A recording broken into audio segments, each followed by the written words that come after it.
of ignorance and a lot of disinformation about this.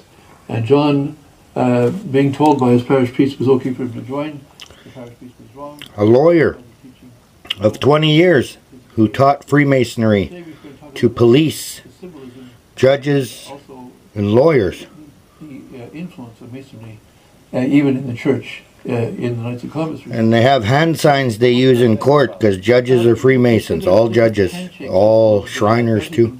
Demonstrate and show us what happens when you shake hands with a Mason. Sure. What you'll see is they put the thumb there on, that would be the third knuckle from the thumb. So you see this very frequently. This is the entered apprentice. There are two for fellowgraph, but Master Mason is right there.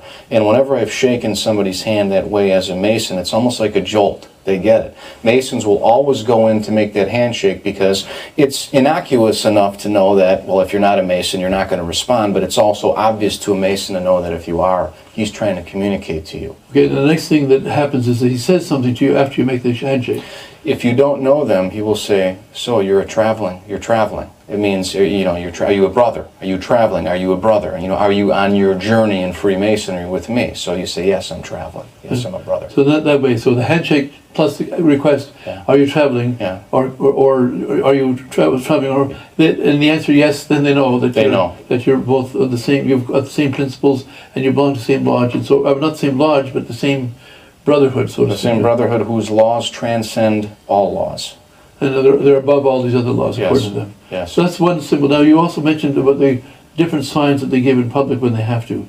You mentioned something about asking for help in danger. Perhaps you can give us some of those. Well, there was a situation with another lawyer who was a Mason that appeared before a judge, and he gave him the sign of the entered apprentice degree. And the judge understood that he was a Mason and therefore gave a favorable ruling to his client. There are all different kinds of examples, but that's the benefits that you see. Hand signs in court. Justice, that ruling wasn't proper because he was bound by a Masonic oath, and there was a request there, he had to honor it. So and the big distress, I think you showed us before, but a Mason in distress, he's got three. Yes. What is that again? It's the grand healing sign of distress, and there's a statement that you make with it, which takes place in the third degree of Freemasonry, which is the death, burial, and resurrection ceremony that the Master Mason goes through. And it's, O Lord, my God, is there no help for the widow's son? This is the sign of distress. This is how your hands were placed on the volume of the sacred law when you swore your Masonic obligation, your oath. And is there no help for the widow's son refers to a mockery of our Lord. The widow is Our Lady. The Lord is the Son. There is no help for him because we don't believe in his resurrection. That's a fraud. We believe in the Masonic resurrection. It's only through principles of Freemasonry that you're raised to eternal life. So, but their gesture is this, That's correct. And so that's a big sign of distress. That's the big one. And you are bound at that point by your obligation to assist that brother in need, even if it requires you to give your own life. Now, what happens? What is there's another symbol beside for the second degree? And the second degree, yeah. You swear the oath this way. That's called the due guard. The entered apprentice degree, the due guard, and the due guard is how you have your hands positioned on the volume of the sacred law when you swear your oath. The due guard is this, and the sign is the penalty of the oath, entered apprentice degree. The fellowcraft degree, the due guard is this, and the sign is this. The penalty of the fellowcraft degree is having your chest torn open and your heart plucked out and placed on the temple. And then finally, in the Master Mason degree, your hands are placed on the scriptures this way during your oath. That's the due guard. And the sign is this: having my body severed in twain and my bowels taken thence and burned to ashes, the ashes scattered to the four winds of heaven. So those are the signs. If a Mason gives any one of those signs, whatever position he's in, maybe he has to do this, maybe he has to do this, it's kind of covert, but that immediately alerts you that that is a brother in need and something needs to be done. So that's some of the symbols of it now. And also to meet each other is the handshake. That's correct. Yeah. And if you're only in the first degree, then the thumb goes over just on the first knuckle. Goes over like that. Yeah. And but the second degree is like this. You'll see. Yeah. And the second degree has two. There's an interim sign, a grip here, and then finally when you become a fellowcraft degree, it's on that knuckle. But this is the universal sign right here. And every time a Mason shakes a hand, he will go in that way, no matter who, because he wants to know who's a brother and who isn't. Sure. Again, it's innocuous enough to say, what are you doing? You know, but still, it immediately, when I was in, I understood immediately. In fact, I was doing business in another state, and I thanked my cab driver with that handshake, and he lit up, and he said, hey, brother, the lodge is down the street. Whatever you need, we have a meeting next week. You're more than welcome. Just with the handshake. Sure. So this is how they get to know each other and recognize each other and so forth. So these are some of the symbols. Now we were talking about the Knights of Columbus. I know that Father is it McGivney? It is, yeah. Yeah, he founded. Yes, the Freemasons control the Knights of Columbus Catholic fraternity and Legion, all them. for the fraternal aspect of it. Yes. But Legion, Elks Lodge, Knights of Columbus. walls have been subverted to some extent today after the Second Vatican Council. I can speak personally about that because after I left Freemasonry, I joined the Knights of Columbus, you know, seeking again a Catholic brotherhood, a Catholic camaraderie, and maybe, you know, the same social and business benefits that I could receive. But I discovered that, number one, the Knights rituals are structured similarly in that there are 3 degrees. And even though Catholic principles are taught, there's still a hoodwink, there's still a blindfold. In the 3rd degree, they place a skull on the altar, and they remind you of death and, of course, faith in the resurrection of Christ. Right, the Knights of Columbus, you have to go to 3 degrees as well. It's Freemasonry that controls it, that's why. More troubling is I volunteered my time to speak at local chapters and councils about the Masonry and why Masonry was evil, and I received opposition within the Knights of Columbus. They would not allow me to speak. Now, I can also say that during my tenure, Him too. there was a man who was both the worshipful master of the Masonic Lodge in Milwaukee and the Grand Commander of the Knights of Columbus Council in Milwaukee as well. He held both positions. The same man. The same man with impunity at the same time. And it's legalized around the world with the help of communism and with the help of Masonry. And in fact, the god of Masonry is the god of Moloch, who wants to sacrifice innocent babies. So even abortion is a religious ceremony in honor of the devil, which is and why it's legalized. Even the killing of Terry Schiavone, so on Good Friday, it's a killing of a Catholic by state order, and no one could do anything about it. It's all showing how powerful Masonry is. Indeed, indeed. So from there, Father, you know, you're a full-fledged 3rd degree Master Mason, and from there you have the option, but it's not required, but you have the option to go up to higher degrees. Now, in most places around the world, certainly here in Canada and in the United States, one can either go through the York Rite or the Scottish Rite. And again, my motivation being more business contacts, and the higher up you go, the more you're going to have a chance to gain those contacts. I chose to go through the Scottish Rite of Freemason, which confers the 4th degree through the 32nd degree. Now, those degrees... And this lawyer of 20 years taught Freemasonry to police, lawyers, and judges. He taught it. The rejection of Christ, and that, you know, truth is relative, and as long as you act and live your life as a Mason, you'll gain eternal life. From there, then, you can choose to go to the Shriners. And there actually are men who join Freemasonry just so they can become Shriners, because they want to drive the motor cars, they want to participate in the service. It was a Shriner that asked me to join. And do the social events and so forth. But the Shrine, too, people must understand that every Shriner is a Mason. Every Shriner is a high-ranking Mason. Not all Masons are Shriners, but all Shriners are Masons. And the indifferentism and the rituals and the oaths are required in the Shrine as well. In fact, when I was initiated in Freemasonry, into the Shrine, I saw them bringing out, they wore Islamic vestments. The secret passwords of the Shrine are Medina and Mecca, and they brought out the Quran for candidates to swear their oath on. You didn't even have a choice whether it was the scriptures or not. So I thought to myself, are they saying that the religion of Islam, this false religion of Islam, is legitimate, or are they making fun of it? Well, they certainly weren't laughing. So it's again to impress upon the person that it doesn't matter what you believe. There's no one revealed truth. It's what Masonry ultimately holds. Isn't that interesting? The Quran is in every Freemason lodge. To be a Shrine, you have to be 32 Masons. Am I correct on that? Generally, you either have to receive the 4th degree in the York Rite or the 32nd degree of the Scottish Rite. Now, they changed legislation where I'm from in Wisconsin to say if you're a 3rd degree, you can go right up to the Shrine, and that's because they're hurting for membership. That was unthinkable. I don't believe that's universal, and I don't believe it's even throughout the United States, but they're liberalizing that rule a little bit. But in general, you always had to be a 32nd degree Mason or a York Rite Mason, you know, to become a Shriner. You go much far beyond the third degree, but into those other groups. I see. So, and of course, so the Shriners are full-fledged Masons. They've given all those promises and oaths and everything else that the first 3 degrees have given. They have. They've sworn that they'd be worthy to have their eyeballs severed and split with a 3-inch blade. You know, this is the oath that all the Shriners took, you know, to Allah on the Quran. Oh, it's amazing. But I guess what makes me wonder is, first of all, why would anyone go through this stuff?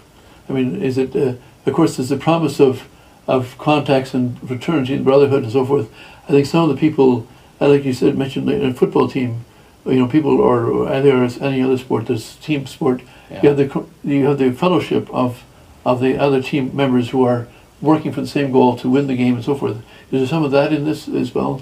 I believe so. You know, I must say, without being able to read hearts, that these men didn't really internalize what they were doing. I mean, we did it because we had to do it to get through with it, so that we could say, now we're in communion and we got the context that we ultimately were seeking for. But you still have to go through the ritual, and you still have to swear the oath. That's the problem. A man has to be loosed from that sin, from that oath, in order to move forward in his spiritual life. So you can't deny what's going on there. Even though they may not believe what they're doing, they're still doing it. And that oath they take is false oaths, because the third degree and Blue Lodge Masons are being lied to from the higher up Masons. Has power over somebody is not. Thank you, Father.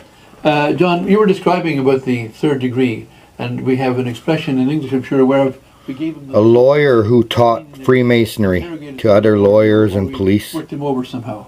That comes from the third degree, does it? It does. Perhaps you could tell us about that. Sure. Well, what happens is, I explained in our prior programs about the first 2 degrees, how you're required to swear an oath, and then you're taught through symbolism about some of the principles of Freemasonry.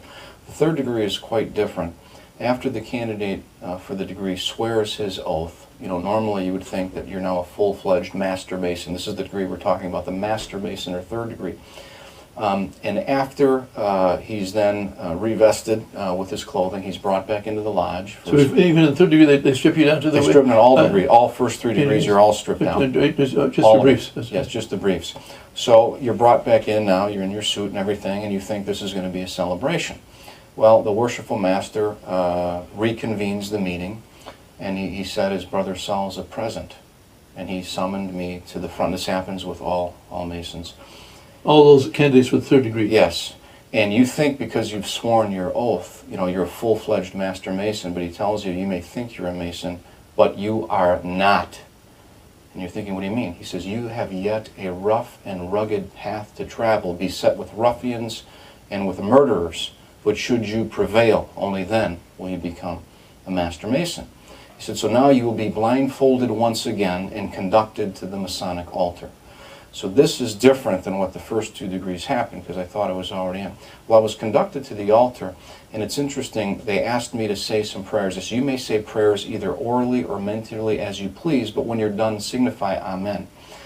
I prayed to Our Lady, and I did it orally, because I had all these misgivings about not confessing fully and so forth. And so I probably am the only Mason who's ever said a Hail Mary in the lodge room. And in the open. Everyone could hear you. In the open at the Masonic altar, while blindfolded, I prayed to Our Lady and said Amen.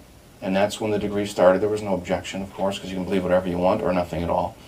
And I was then I was being conducted again blindfolded. And I was accosted, and physically accosted, by somebody who said, give me the secrets of a Master Mason. Give me the secrets of a Master Mason. Well, my conductor was answering for me, saying, I will not. I shall not. He said, then die. And I was struck in the neck. Okay, and that refers to the first degree of Freemasonry, where the symbolism is I'd rather have my throat cut or my tongue torn out by its roots. Then I was... Right, this is the ritual all Freemasons take when joining. This one is Jubilo.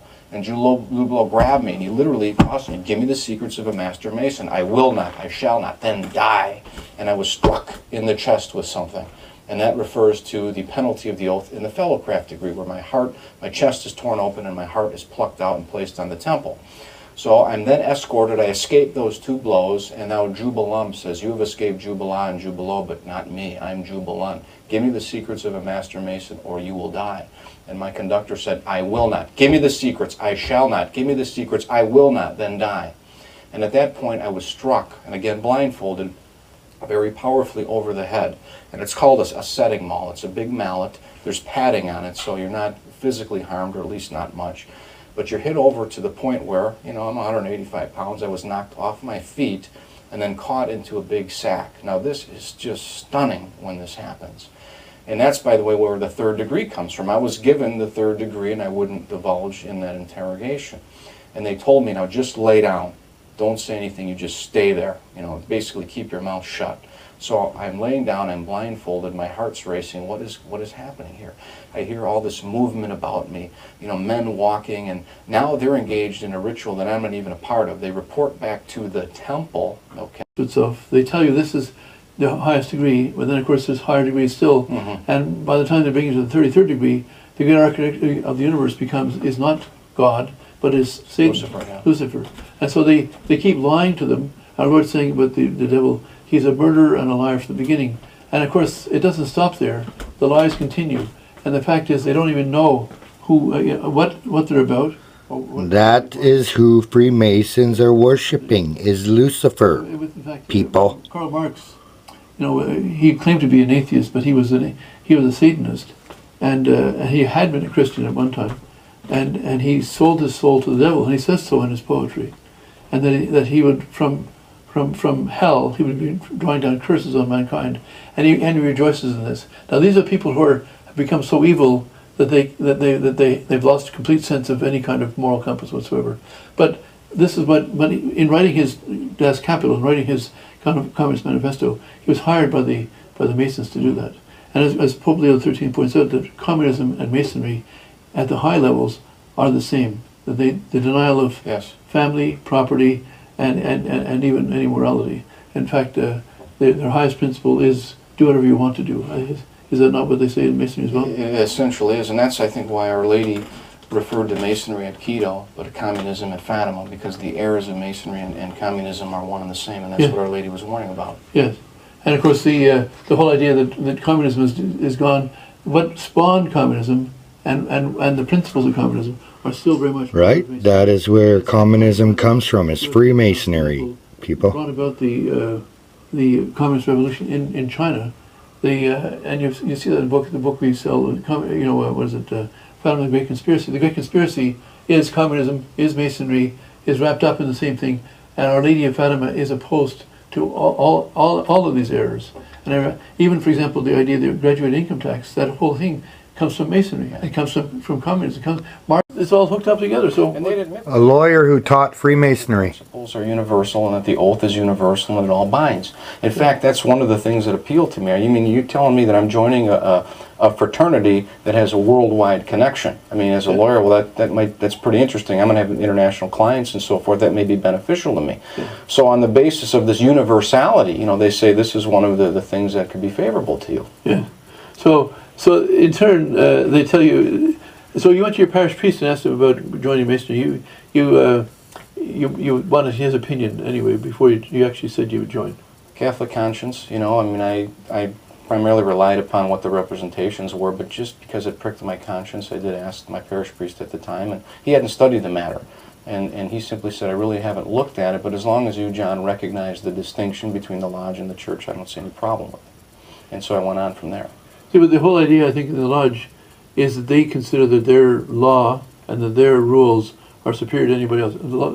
Whatever religion you have, Catholic or otherwise, if the Catholic Church teaches in conscience you must do certain things or not do certain things, and they say our law is superior, you follow us, and you have to do us, and if we order you to, you must do it. And same thing if the state, whether it's the state of Wisconsin or the state of New York or whatever, or the state of the federal government, with a legitimate law passed, they say, well, we're superior to that law also.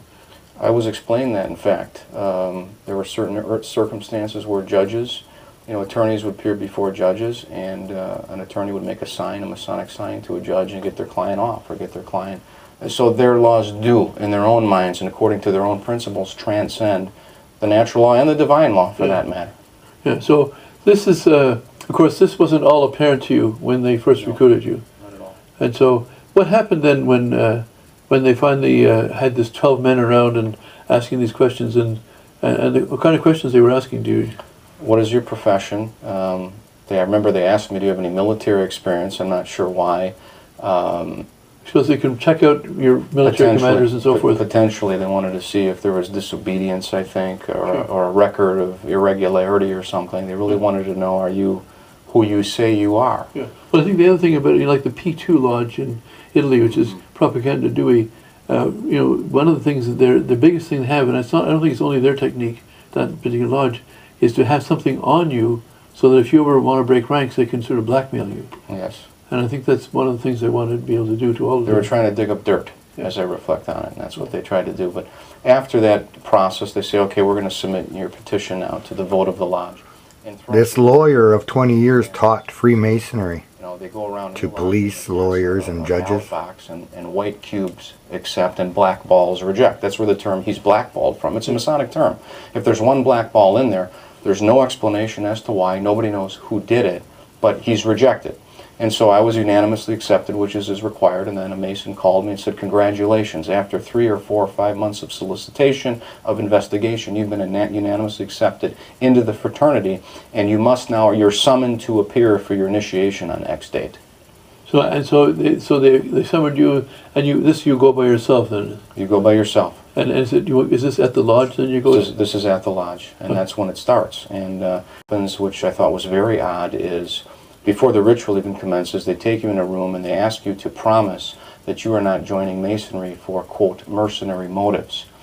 Now, I asked what that meant in your context, and they said, well, it's for business reasons. And I said, well, wait a minute, that was the pretext under which you guys solicited me, but now you're asking me to say that's why I'm not joining Masonry. So I thought that was odd, but it seemed harmless. I said, okay, fine, whatever, okay. So I thought that was strange. But after that, they then take you into a private room called the anteroom. And the doors are closed, and there's about 4 Masons in the room with you. And they have you stripped down completely, other than your briefs. They have you take all your clothes off. Now, that's quite a shock, but if you think this is a fraternity, you think, well, maybe that's what fraternities do. And so, you invariably proceed. But then what happened next was very startling, Father. They told me that, your clothes are up, but you have to take off your crucifix and your scapular and your wedding ring. And, of course, viscerally, I just objected to that. And I said, well, what do you mean? Why do I have to do that? Well, it'll all be explained to you in the lodge. Don't worry about it. Remember, your friends, your family, everybody's gone through this. And that gives you some kind of comfort, but, of course, internally, I completely objected to it. But remember, the months and months of solicitation is now at this point of peer pressure where most men just invariably proceed. And so there are only 3 times in my life that my wedding ring's been off, and that was the first 3 degrees of Freemasonry. And so you're stripped down, completely divested of everything. Of course, theologically, we can see the symbolism as to what's happening here. And I remember the Lord, and again, I received some lights during this. And the first light I received is this is a rebirth. Well, I didn't really believe that, but that was an interior light that I had, which then when I studied it, that's exactly what Freemasons call that moment, when you're stripped down like a baby and you're ready to be initiated. And so you're in this vulnerable position. And the next thing that happens is a blindfold is put on you and a noose is placed around your neck. And you're now ready to be escorted into the lodge for your initiation. So, here you are. That's the ritual of the first degree when he started. On your neck, to take off your scapular, your rose, whatever you had around your neck, any religious symbol, even your marriage symbol, which is, of course, the that's when you join. All that off, and you're divested of all this. Symbolically, I mean, really, but it's also for the symbolism of what's about to happen. And they got a noose around your neck as if you're some sort of prisoner, and then they blindfold you so you can't even see where you're going. That's right. And that's also symbolic for something else. So what happens next? Okay, well, you'll, as I learned, the noose around your neck symbolizes you're tied to the profane world. Okay, it still symbolizes that you're a profane. And I'll get into this as to once you swear the oath, that noose is removed, because now you're in a covenant brotherhood. The blindfold symbolizes your spiritual darkness. Even though I was baptized into the light of Jesus Christ, I, to Masonry, was considered in darkness. And that's exactly what they do. After you're stripped down and these implements are placed on you, you're escorted to the door. They cause you to knock 3 times on the door. Somebody answers the door. Who comes here? This is John Salza, who has long been in darkness and now seeks to be brought to light. And I thought to myself, I've only had the blindfold on a couple minutes. But my conductor, who has me by the arm because I can't see anything, is saying that I've long been in darkness. What does that mean? What is he referring to? Again, the ritual tells you, you as a baptized Catholic are in a state of spiritual, mystical darkness until you're initiated into the light of Freemasonry. Of course, that's... Well, then what happened is, I'd say, what's the requirement? What do you have to do? You just have to profess a belief in deity. And I said, okay, what else? And they said, well, you have to ask to become a Mason. We can't actually solicit you. And then they said, okay, so are you asking? I'm like, yeah, okay, sure. Okay, well, we'll get you a petition then. You just have to sign the petition to get in the lodge room. So you see how that is? They're really soliciting you, and quite forcefully, but you have to say, yeah, I want to do this. So what happened next then, Father, is I signed a petition. It went to the lodge, and then a formal interview process started. And during the interview process, on 3 separate occasions, 2 men, each different each time, that I didn't know at all, they weren't the friends that solicited me, came to either my place of business or my home. And when they came to my home, I think twice was at home, once was at business, they required my wife to be there as well. Because they want to know, they asked her, what do you know about Freemasonry? What's your opinion? Do you feel one way or the other? You know, what do you know about it? They really do due diligence. They want to understand if there's any negative opinions about the craft, because they don't want to have trouble down the road. They really want to make sure that everything is okay and you're not going to face any consequences down the road. So she had to be there. She was cross-examined. She was questioned. She was uneasy about it. I was uneasy about it. But after a while they said, this is just protocol. Don't worry about it. So again, 3 separate interviews, which led to my final interview where they actually bring you to the lodge, and I sat in front of 12 Masons. It was very intimidating in a boardroom, you know, private, secret. And again, they began asking me questions about what, what I believe, what do I do, and so forth. But it's interesting, Father, during this whole process, the Masons repeatedly told me, you have to believe in God, but we're not a religion. Religion is never discussed in the lodge room. That happened over and over and over again at the Master's Board. This isn't a religion. And I asked myself, why these disclaimers? I mean, I never thought it was a religion to begin with, because you guys told me it was a fraternity. So why are you disclaiming that? Well, the reason why is it's not a religion, it's a secret society.